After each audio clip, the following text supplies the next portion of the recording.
平安，欢迎收听迦南之声，我是刘英叶牧师。8月12号，牧人和先知，耶利米书23章1到40节，其中32节这样说：听吧，我要对付这般先知，他们的梦都是骗人的，他们述说这些梦，以谎言和夸张的话，把我指明引入歧途。从这一段的经文里面，我们可以想象有一批人是上主要指责的，而这批的人呢，在当时候是可以说是上帝子民他们的领袖应该是先知他们会做梦哦，然后来告诉他们说上主透过梦是这样对你们说，是这样对你们说，最的主要是要引导这些的人离开神。哇，这是得罪神的哦，他们岂不知道神其实在近处也在远处吗？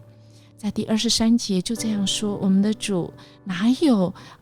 不知道的？耶和华说，人岂能在隐秘处来藏身，使我看不见他呢？耶和华说，我岂不充满天地吗？所以亲爱的弟兄姐妹，当我们在这个世代或许还是会有一些人所谓的先知性的预言，会说主托他说一些语言，说我做了梦，我做了梦主要我告诉你怎么样的话，而这些的话语或许是安慰造就劝勉，但是我们恐怕要更谨慎。我们要在主的真理里面，我们要来真的是来祷告神，说主这些是真的你要对我说的吗？还是这些都是骗人的呢？因为主在现代的社会，在已经来到人人皆祭司的时候，主你岂不要对我自己来说话吗？所以在32节用另外一个版本如果来讲的话，我们注意来听，尤其是音乐牧师这种牧者或者是小组长区长，我们被托付神来管理我们的羊群的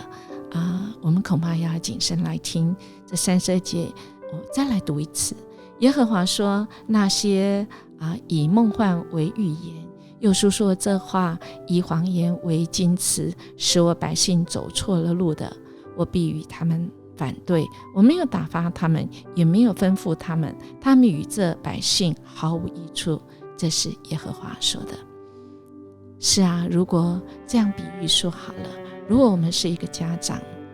我们的孩子明明已经犯错了，作奸犯科，那么我们还会说平安平安，上帝必保护你，上帝爱你，上帝必拯救你，而你就躲起来，你赶快躲起来，不要让警察找到。我们会这样说吗？不会的。我们因着爱的缘故，我们一定是会告诉我们的孩子说，你要认错，你要认罪，你就好好去自首，因为这个我们会有个重新开始的机会，而不是一再的错再错。因为我们今天我们的人生就要决定在今天，如果我们有得罪神的，好不好？我们就回转，我们也不滥称耶和华的名真的是得罪神。我们一起来祷告。主，我们感谢你今天再次透过你的话，主，我们知道你会用圣经的话，你又会聚会用属灵的这些长辈或者是主你的牧者主你都要对我们说话更是主你在祷告中你也直接对我们说话，来引导我们归向你。求神你来帮助我们能够分辨人说的话，而我们更是要趋近主，我们领受主你真理的话。谢谢主，我们这样祈求祷告，奉主耶稣基督的名求，阿们。愿我们今天活出主圣经里面真理的话，使我们可以得真自由，以及有勇气跟智慧。如果你喜欢我们的节目，请你给我们5星级的鼓励跟好评。那么我们明天见。